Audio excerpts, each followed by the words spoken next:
Hello students, how are you. बहुत time के बाद फिर से आपको पढ़ाने का मौका मिला है।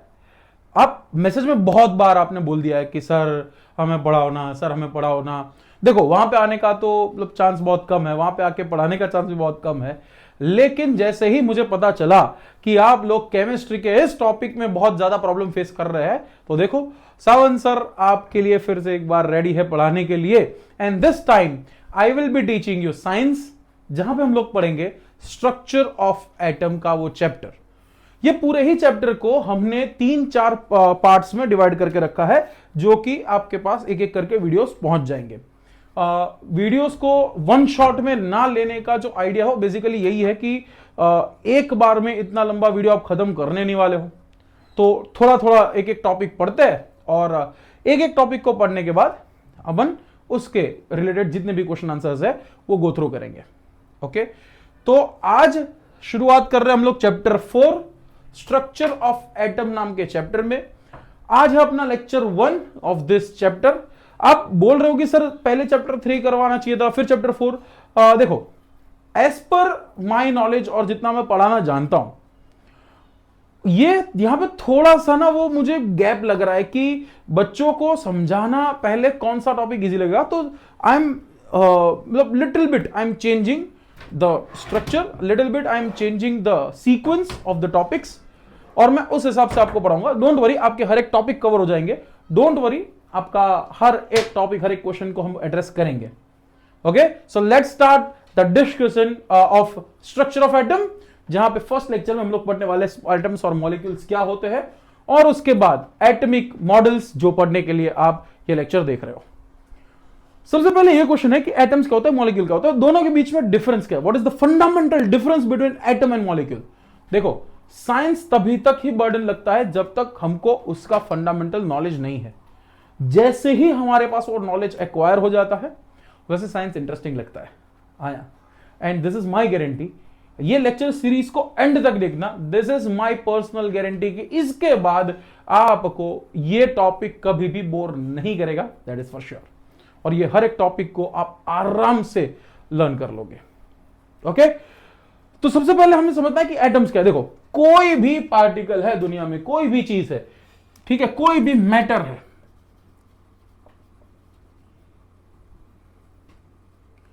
वो मैटर को तोड़ते जाओ तोड़ते जाओ तोड़ते जाओ, एक पॉइंट पे आप आओगे जहां के बाद आप उसको नहीं तोड़ पाएंगे। तो वो स्मॉलेस्ट पार्टिकल, वो fundamental particle of any material is called atom. कोई भी एलिमेंट है, कोई भी एलिमेंट का नॉन डिस्ट्रक्टिबल मतलब जिसको आप और ज्यादा तोड़ नहीं सकते, वैसा non destructible fundamental unit of any element is called atom. आया समझ में? आई होप कि आपको पूरा समझ में आ गया होगा। एक छोटे से एग्जांपल के साथ इसको कंक्लूड करेंगे। हमारी बॉडी है, आप चैप्टर नंबर 5 में सीखे fundamental unit of life, cell पढ़े हो आप, यस और नो?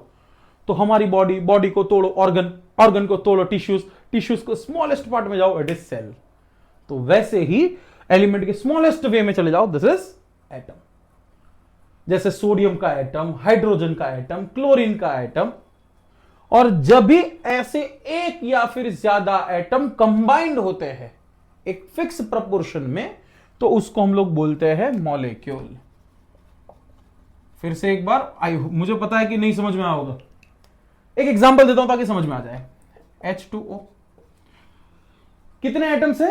2। एक हाइड्रोजन का एटम, दूसरा एक ऑक्सीजन का, लेकिन हाइड्रोजन की 2 है। वैसे अगर टोटल नंबर ऑफ एटम्स के हिसाब से देखने जाए तो we have 3 atoms here, hydrogen के 2 और ऑक्सीजन का 1। इसीलिए हम लोग क्या लिखते हैं? H2O, H 2 बार और ऑक्सीजन 1 बार। तो ये हाइड्रोजन और ऑक्सीजन अगर सिंगल टर्म में हो, हम इसको एटम्स बोलेंगे। और जब ये फिक्स प्रोपोर्शन में, फिक्स प्रोपोर्शन मतलब आप H2O कहीं पे भी देख लो, 2 हाइड्रोजन 1 ऑक्सीजन होगा, 2:1 का रेशियो होगा, इसको बोलते हैं फिक्स प्रोपोर्शन। जैसे फॉर एग्जांपल NaCl, तो सोडियम का एक एटम, क्लोरीन का एक एटम दोस्ती बनाते हैं और बनते हैं NaCl, अपना नॉर्मल सॉल्ट। यह हमेशा 1:1 के प्रोपोर्शन में रहेगा। इसको बोलते हैं फिक्स प्रोपोर्शन। तो जब भी फिक्स प्रोपोर्शन में एटम मर्ज होते हैं उसको हम लोग बोलते हैं मॉलिक्यूल। ठीक है, एटम्स और मॉलिक्यूल का और ज्यादा डिस्कशन जब हम लोग थर्ड चैप्टर को डिस्कस करेंगे, when we will discuss chapter number 3 of class 9th atoms and molecules, तब ज्यादा और डेप्थ में डिसीजन इसका हम लोग लेंगे और ज्यादा थोड़ा डिटेल में हम लोग पढ़ेंगे। अभी के लिए हमें सिर्फ यह समझना है कि एटम्स क्या है, मॉलिक्यूल क्या है। आई होप कि आप ये फंडामेंटल चीजों को समझ पा रहे हो। लेकिन जब एटम की बातचीत चली, अब सिर्फ अपना फोकस एटम पे जाएगा। तो जब एटम की बातचीत चली तो लोगों के मन में क्यूरियोसिटी आई, because see science is all about curiosity. हाँ, इसीलिए जब अब गवर्नमेंट ने नई टेक्स्ट बुक निकाली एनसीईआरटी की, एनसीईआरटी टेक्स्ट बुक का नाम रख दिया क्यूरियोसिटी। ठीक है, क्योंकि science can not be existing without curiosity. तो साइंटिस्टों को दिमाग में आया कि चलो ये एटम तो है, लेकिन एटम के अंदर क्या है। तो खोजते खोजते दो चीजों के बारे में पता चल गया कि एक तो पहला चीज कि एटम ना न्यूट्रल होता है। एक और चीज पता चला कि इसके अंदर दो फंडामेंटल पार्टिकल होते हैं। आप बोलोगे सर 3 होते हैं, मालूम है 3 होते हैं, लेकिन इनिशियल लेवल पे सिर्फ 2 ही पार्टिकल के बारे में पता था, एक इलेक्ट्रॉन और दूसरे प्रोटॉन। कौन से 2 पार्टिकल पता था? इलेक्ट्रॉन और proton. Electron negatively charge, proton positively charge. Electron के पास नेगेटिव पावर है, प्रोटॉन के पास पॉजिटिव पावर है। और ईश्वर ने हमेशा जो भी बनाया इक्वल प्रोपोर्शन में बनाया। देव बनाए तो दानव बनाए, इलेक्ट्रॉन बनाया तो प्रोटॉन बनाया। तो जितने इलेक्ट्रॉन बनाए उतने ही प्रोटॉन बना दिए ताकि बैलेंस हो जाए, और इसकी वजह से एटम हमेशा के लिए क्या हो गया? न्यूट्रल हो गया। तो एग्जाम में पूछे कि एटम इज न्यूट्रल, व्हाई? आपको लिखना है because number of electrons and number of protons in an atom is always same. और इसलिए वो क्या हो गया? न्यूट्रल हो गया। ना तो पॉजिटिव चार्ज वाला है ना तो नेगेटिव चार्ज वाला है। लेकिन जैसे यह पता चला कि न्यूट्रल है, चलो ये तो पता चल गया कि न्यूट्रल है, तो अब क्या हुआ कि साइंटिस्टों को यह जानना था कि ये प्रोटॉन और न्यूट्रॉन रहते कहां है एटम एग्जैक्टली, इनका स्ट्रक्चर क्या होता है। अभी तो न्यूट्रॉन के बारे में आया ही नहीं है, तो इलेक्ट्रॉन और प्रोटॉन कहां है, कैसे घूम रहे, क्या घूमना तो अभी तक पता भी नहीं था। लेकिन सिर्फ इतना मालूम था कि अंदर 2 चीज तो है। और यहां पे एक कॉन्सेप्ट लेके आए थॉमसन, सर जे थॉमसन। इनको सर बोला जाता है बिकॉज नोबेल प्राइज विनर है। जे थॉमसन तब के सबसे बड़े साइंटिस्टों में से एक माने जाते थे। और इन्होंने बोला कि चलो मैं बताता हूं कि ये कैसे अरेंज है। और इन्होंने बोला कि एक वाटरमेलन देखा है? लोगों ने बोला हां देखा तो है वाटरमेलन। हां, तो वो वाटरमेलन के उत्सव को देखो अंदर से। अरे हाँ देखा। और अब जो जितना रेड पोर्शन दिख रहा है, हाँ दिख रहा है, मान लो कि वो प्रोटॉन है। ओके, अभी वो ब्लैक डॉट्स जो दिख रहा है, हाँ दिख रहा है, मान लो कि वो इलेक्ट्रॉन है। और जितना पॉजिटिव पावर है उतना नेगेटिव पावर है, और एटम न्यूट्रल है। थॉमसन ने बहुत इजीली इसको वाटरमेलन के साथ कंपेयर कर लिया।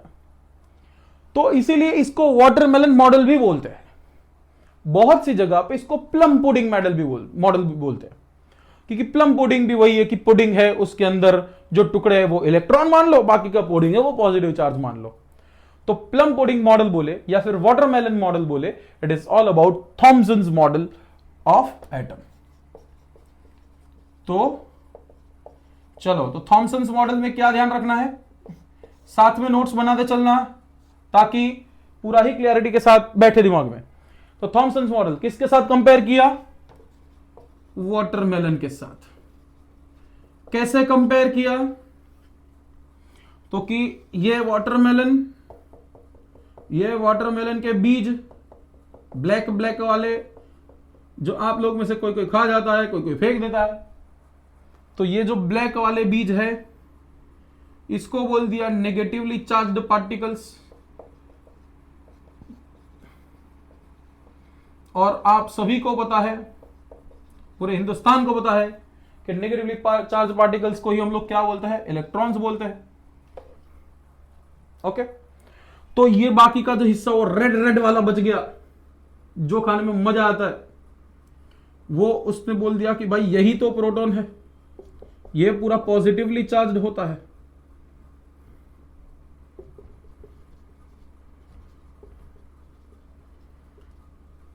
ठीक है, ये मॉडल थोड़ा बहुत तो चला, लोगों ने मान भी लिया कि हाँ अब थॉमसन साहब बोल रहे तो सही ही होगा। लेकिन इन्हीं के स्टूडेंट, थॉमसन के ही स्टूडेंट थे रुदरफोर्ड, इन्होंने एक एक्सपेरिमेंट किया और एक्सपेरिमेंट के दम पे उन्होंने साबित किया कि सर आप गलत है, ना ना सर ऐसा तो नहीं है। तो वो मॉडल क्या था, किस तरह से उसने एक्सपेरिमेंट किया, वो भी समझना है अपने को। तो फर्स्ट, अभी तक क्या समझा, एटम क्या है? तो atom fundamental non destructible unit होता है कोई भी एलिमेंट का।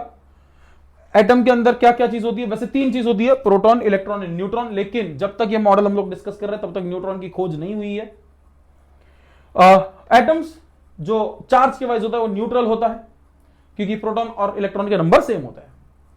इसके मायने में थॉमसन ने सबसे पहले अपना मॉडल रखा, जिन्होंने बोला कि आप वाटरमेलन के साथ या फिर प्लम पुडिंग के साथ इसको कंपेयर कर सकते हैं, जहां पे जो भी रेड हिस्सा है वो पॉजिटिवली चार्ज प्रोटॉन्स है और जो ब्लैक हिस्सा है वो नेगेटिवली चार्ज इलेक्ट्रॉन है। टोटल सेम रहेगा, इसलिए क्या है, न्यूट्रल है। इनको गलत किसने साबित किया? रुदरफोर्ड ने। तो लिखो कॉपी में कि रुदरफोर्ड्स एटॉमिक मॉडल।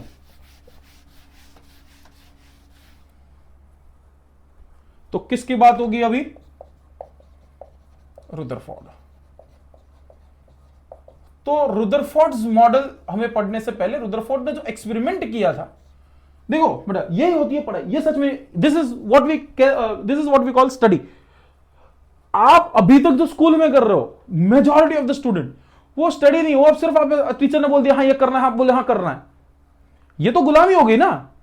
स्टडी जो है, पढ़ाई जो है, वो तो आजाद करती है। पढ़ाई तो हमें खुद को सीखने का, समझने का, खुद के थॉट्स डेवलप करने का मौका देती है। लेकिन उससे उल्टा हम लोग क्या कर रहे हैं, टीचर ने बोल दिया ये करने का, भाई ने बोला करने का तो करने का, हाँ ऐसी कंडीशन होगी। लेकिन नहीं, this helps us to understand कि अच्छा नहीं, ये शायद टीचर यहां पे गलत हो सकता है। ओके, तो यही हुआ रुदरफोर्ड के साथ। रुदरफोर्ड ने बोला कि चलो सर ने बोल तो लिया है, सर ने बोल तो लिया है, लेकिन चेक करते हैं कि सर सही थे भी कि नहीं थे। तो इन्होंने एक एक्सपेरिमेंट किया जिसको बोलते हैं अल्फा रे एक्सपेरिमेंट।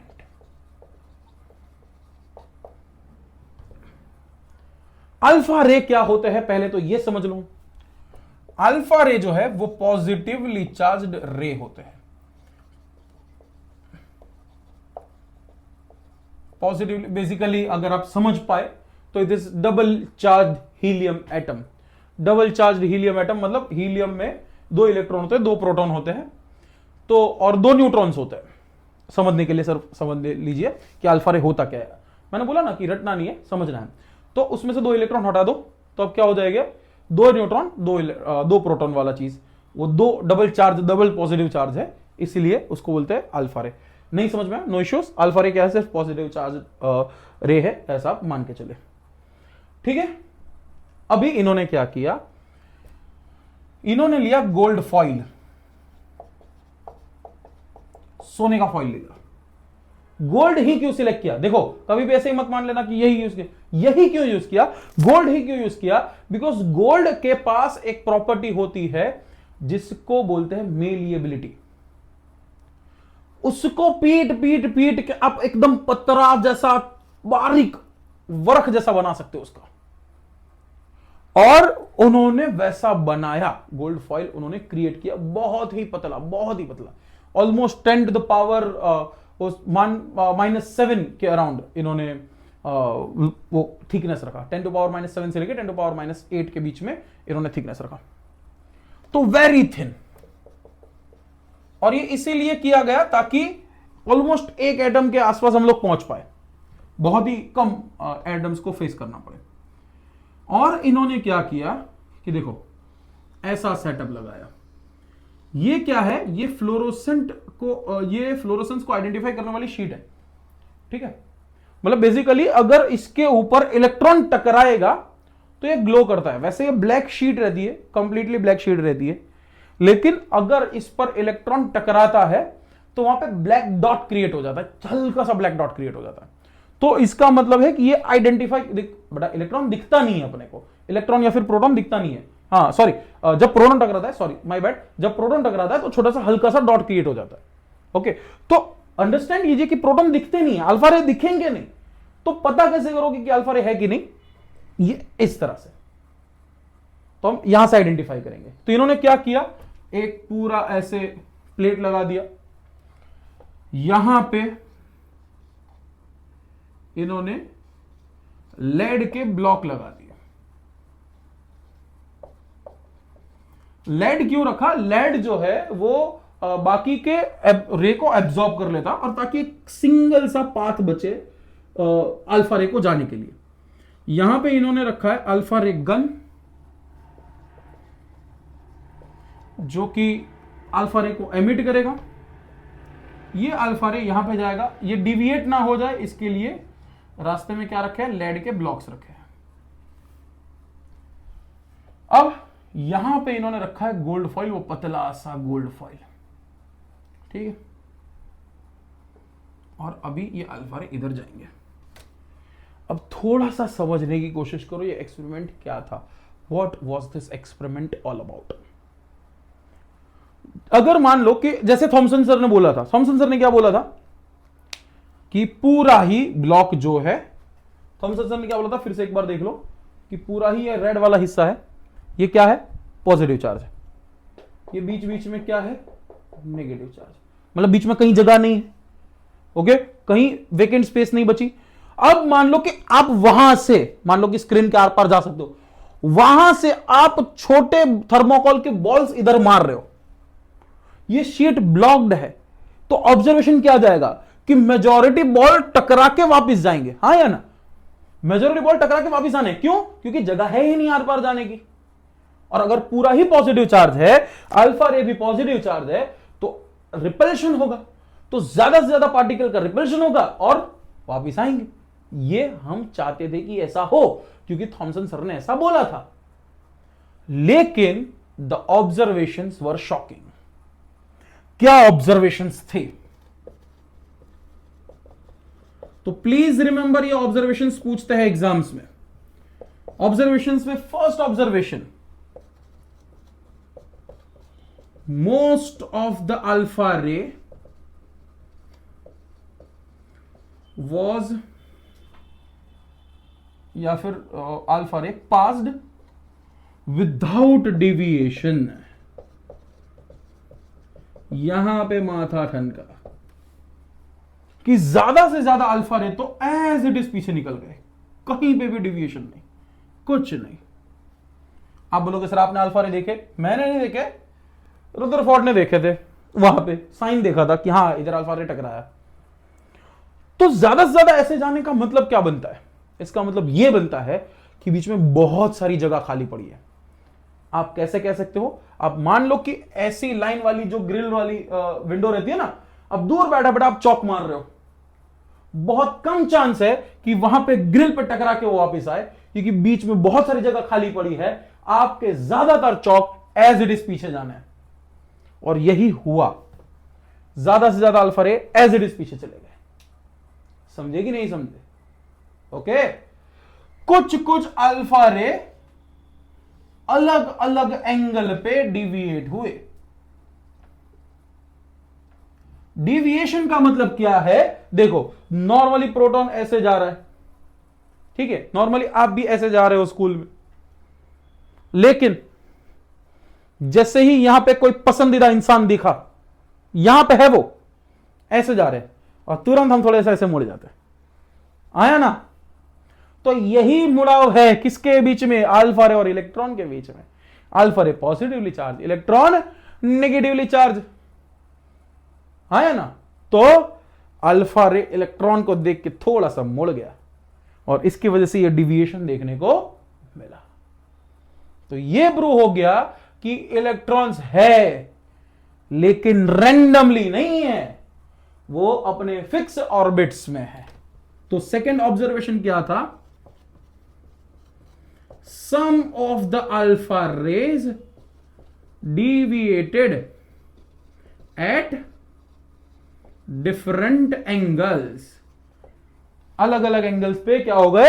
डिविएट हो गए और बहुत ही कम वापिस आए, बहुत ही कम वापिस आए।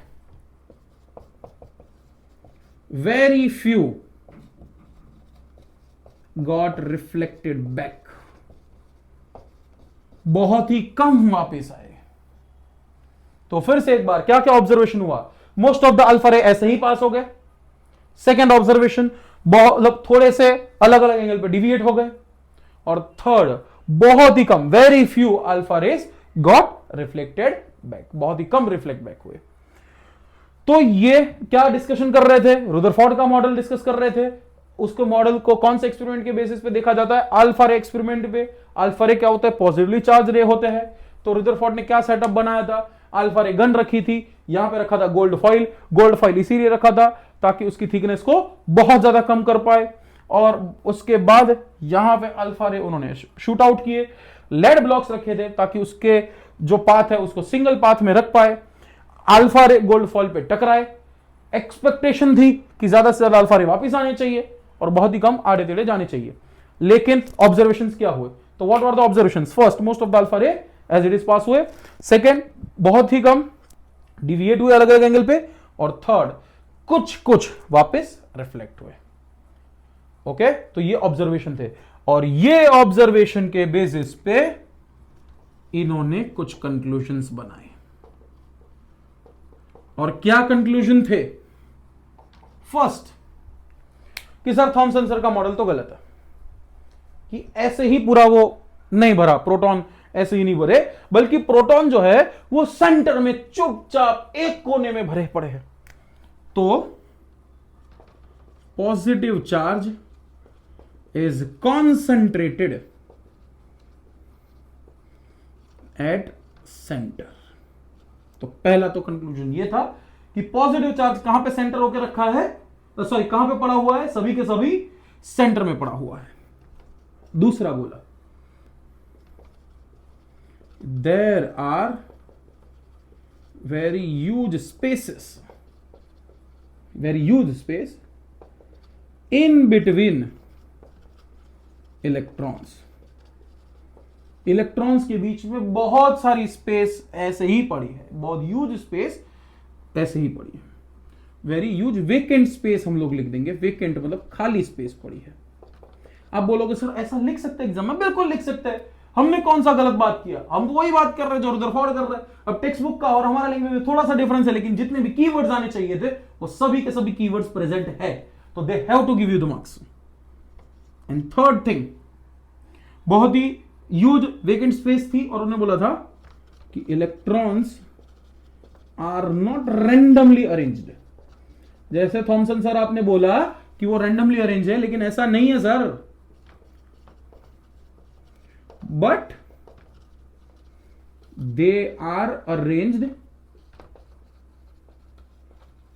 इन circular orbits, in circular pattern and revolving.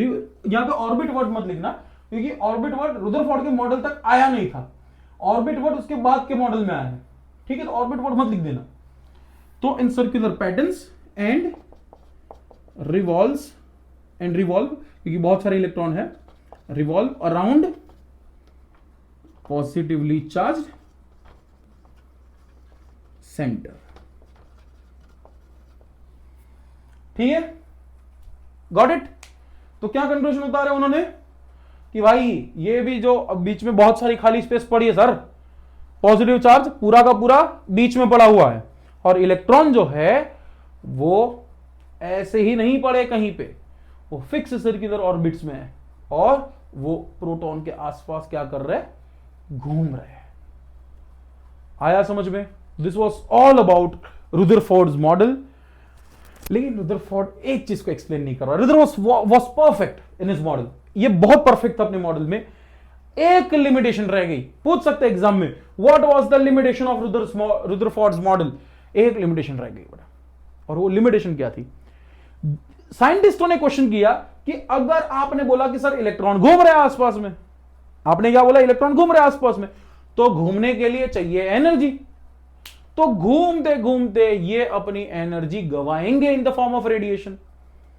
तो इलेक्ट्रॉन जो है, मान के चलो कि हम चलो मान लेते हैं कि आपका इलेक्ट्रॉन ऐसे घूम रहा है, आपका प्रोटॉन इधर है और आपका इलेक्ट्रॉन ऐसे उसके आसपास घूम रहा है, लेकिन जैसे घूमेगा ये एनर्जी खर्च करेगा और फिर ये अपना पाथ सर्कुलर नहीं रख पाएगा, स्पाइरल रखेगा और बीच में टकरा जाएगा। तो वो एनर्जी कहां से आएगी उसके पास सर घूमने की?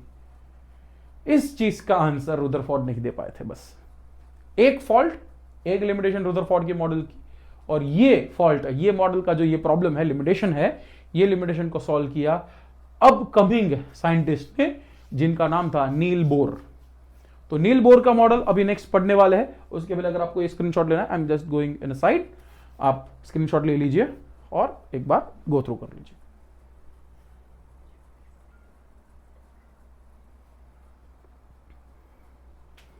ओके, एंड लास्ट छोटा सा हिस्सा भी बचा है, बोर्स एटॉमिक मॉडल। देखो मैं इसीलिए बोल रहा था अभी इतनी सारी मिनट हो गई। हाँ, अगर मैं पूरा ई चैप्टर एक की वीडियो में ले लेता तो आपके लिए देखने में दिक्कत हो जाती है। हाँ, आप चाहे तो 1.5 की स्पीड पे आप इसको करके आप देख सकते हैं पूरा ही, क्योंकि हम रिवीजन ही कर रहे हैं वैसे भी। तो अगर रिवीजन के पॉइंट्स आप देख रहे हो तो आप आराम से 1.5 की स्पीड पे लेके जाओ, आपको पूरा ही समझ में आ जाएगा। तो let's go for Bohr's model. Niels Bohr ने समर्थन दिया रुदरफोर्ड के मॉडल का, और उन्होंने बोला कि हां, रुदरफोर्ड ने जो भी बोला वो सही है। इन्होंने दो चीज बोली कि electrons revolve around nucleus, centre nucleus, in circular pattern called shell और ऑर्बिट। उन्होंने बोला कि इलेक्ट्रॉन जो है वो न्यूक्लियस के आसपास एक सर्कुलर पैटर्न में घूम रहे, जिसको शेल और ऑर्बिट कहते हैं, एट स्पेसिफिक डिस्टेंस, सेंटर से स्पेसिफिक डिस्टेंस पे। वो रैंडमली कहीं नहीं घूम सकते, वो एक स्पेसिफिक ऑर्बिट में, स्पेसिफिक डिस्टेंस पे सर्कुलर पैटर्न में घूमते हैं। At particular orbits electron doesn't lose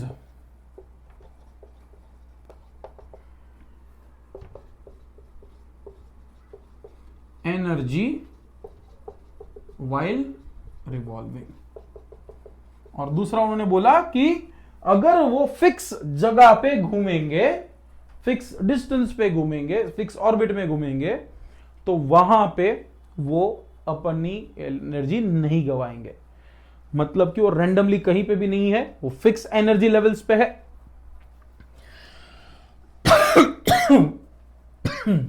यहां पे सर्कुलर पैटर्न को अब रिप्लेस किया वर्ड ने, किसने? Energy levels. तो electrons revolve around the nucleus at energy levels, fixed energy levels, called, इसको क्या बोलेंगे? शेल और ऑर्बिट एट स्पेसिफिक डिस्टेंस। कहां से? सेंटर से। और पर्टिकुलर ऑर्बिट में जब घूमते हैं, पर्टिकुलर एनर्जी लेवल पे वो घूमते हैं, तब वो अपना एनर्जी नहीं गवाते। ओके, और फिर उन्होंने अपना ये मॉडल दिया था, ये ड्रॉ कर लेना डायग्राम अगर पूछे तो। और मोस्ट इंपॉर्टेंट है, ये ध्यान रखना, ये एनर्जी लेवल उन्होंने बताए थे, आपने डायग्राम देखा भी है। ये न्यूक्लियस है, इन्होंने के से शुरू किया, के शेल, एल शेल, एम, के एल एम एन, ऐसा करके आगे शेल बनाते गए। ओके, तो आई होप कि आपको ये तीनों ही मॉडल समझ में आए हैं। अगर इसमें अभी भी कोई भी कंफ्यूजन है, you can reach out to me. आप बहुत से लोग मेरे इंस्टाग्राम से कनेक्टेड है, बहुत से लोग मेरे साथ व्हाट्सएप पे कनेक्टेड है, और कुछ बच्चे जो है वो मेरे साथ वो रेगुलर मेरी जो ऑनलाइन बैचेस चलती है उसमें कनेक्टेड है। पहले फटाफट से खत्म कीजिए, फिर सेकेंड पार्ट बिल्कुल देखिएगा, लेक्चर 2, जहां पे हम आगे का हिस्सा कवर करेंगे। मैं आप लोग को एटॉमिक नंबर और एटॉमिक मास नंबर आइसोटोप्स, ये कॉन्सेप्ट नेक्स्ट लेक्चर में क्लियर करूंगा। Okay, that's all for this lecture, thank you.